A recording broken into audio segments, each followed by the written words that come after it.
네, 저는 시를 쓰는 박세미입니다. I'm Jennifer Lee. And I'm Pablo Castro. We're OBRA architects.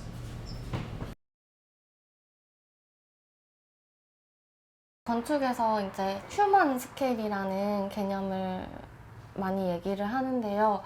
저는 도시를 살아가는 존재들 중에 꼭 인간만 있다고 생각하지 않아요. 그래서 그들 중에 도시를 가장 잘 감각하고 있는 존재는 누굴까라고 했을 때 뭐 새도 있고 강아지도 있을 텐데 고양이라는 존재가 조금 보이더라고요. 고양이라는 존재는 인간처럼 평면적으로 움직이기도 하지만 도시에서 이렇게 세로축, 단면을 가장 잘 활용하는 존재라는 생각이 들었어요. 그래서 그들이 보는 도시, 그리고 그들이 활용하는 도시를 조금 보려고 했고, 제목은 캐스케일이어서 고양이에 대한 이야기 같지만 사실 고양이에 대해서 말하려고 한 것은 아니고요.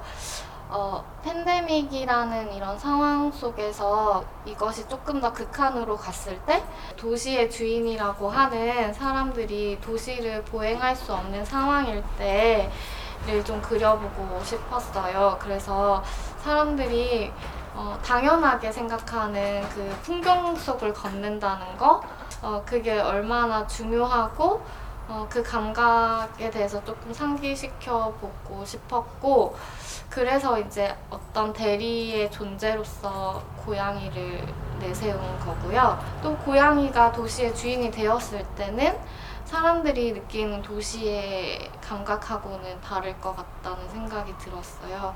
또 그로 인해서 인간이 얼마나 인간 중심의 도시를 만들고 있었는지에 대해서 이야기해보고 싶었습니다.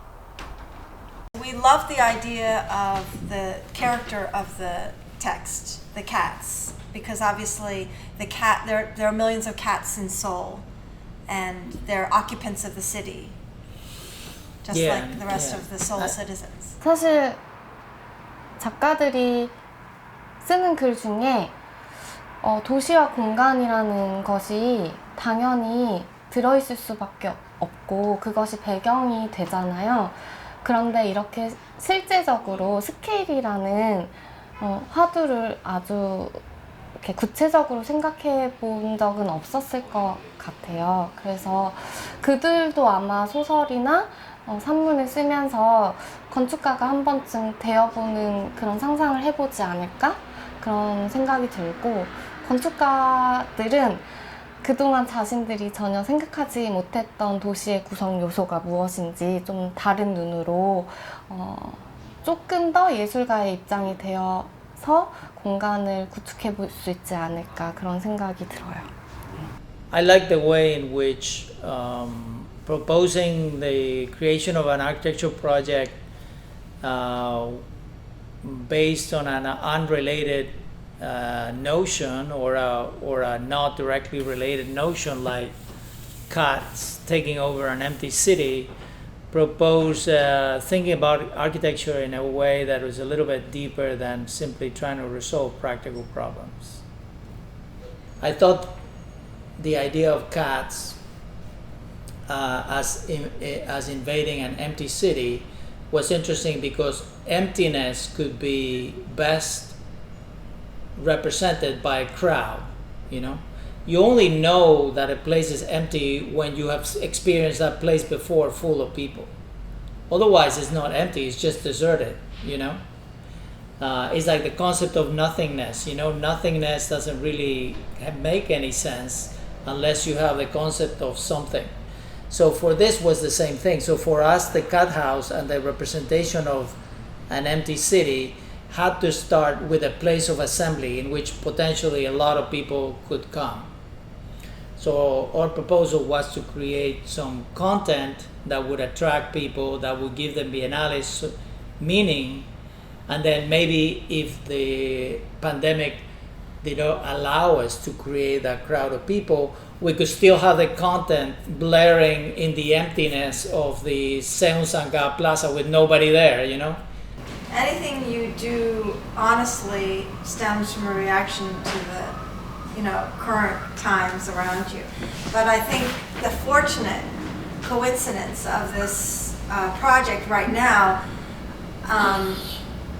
is that we can now embrace the emptiness and just have the cat house sitting there with no audience and still work as a kind of connector screen to everyone.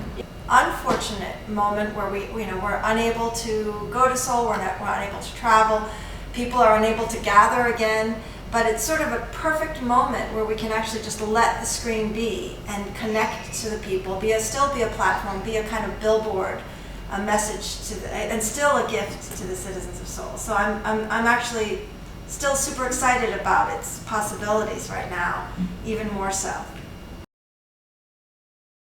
And then the other aspect is the fact that the project, it happens to be sitting on a slope surface.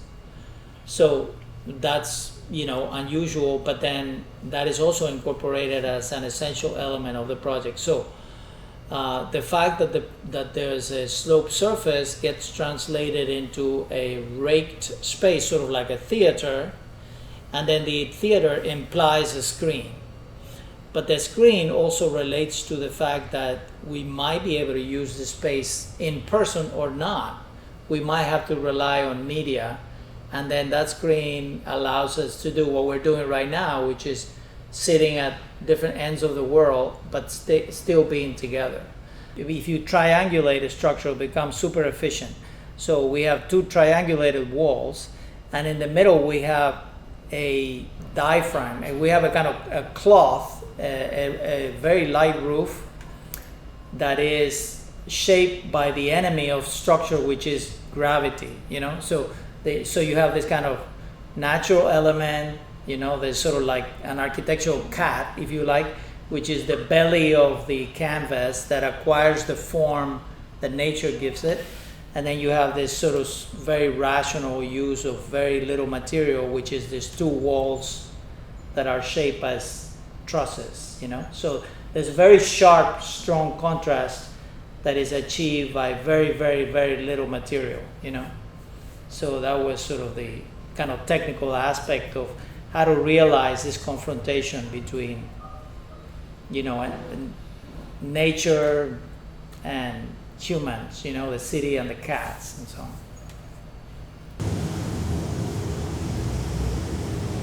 Because we're away and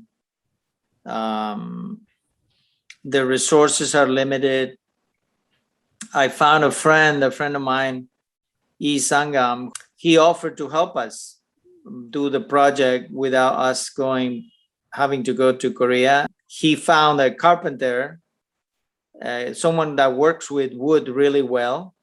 So that was one reason for changing the project, because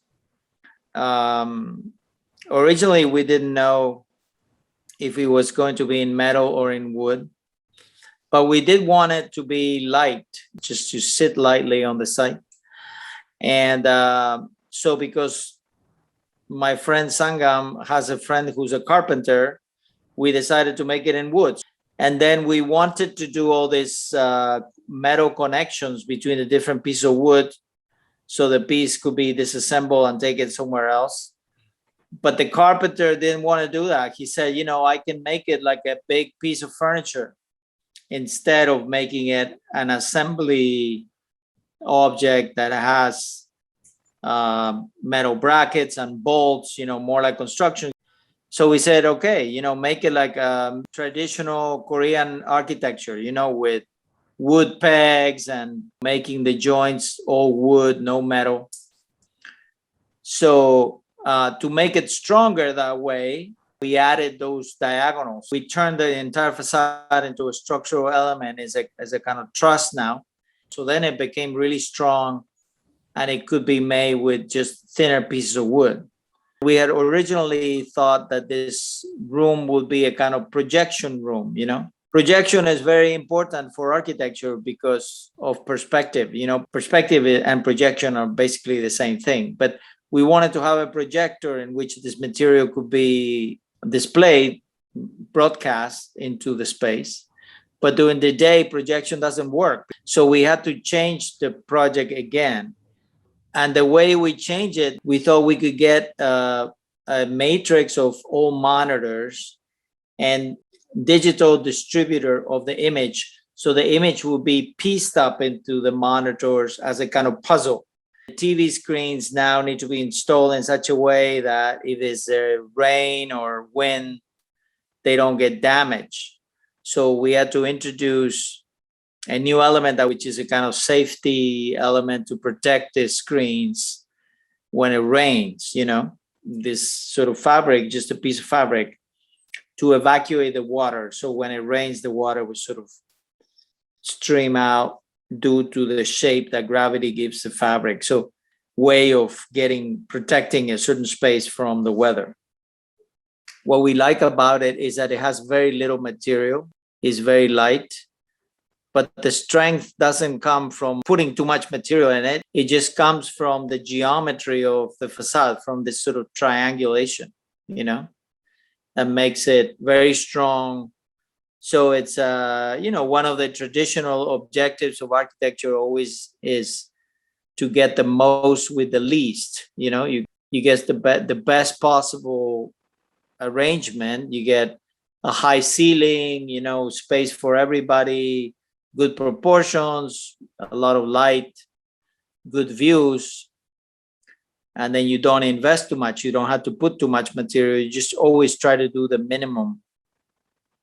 It's supposed to intentionally be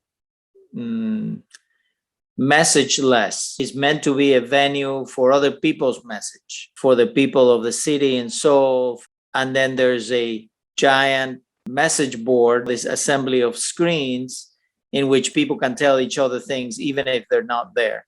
So we thought that this was a really good idea because a way of democratizing the event, bringing in people that are not part of it officially, So we think that the Biennale in Seoul is also a prime space in which this could happen and people could have access and you could hear other voices that are not so strongly curated.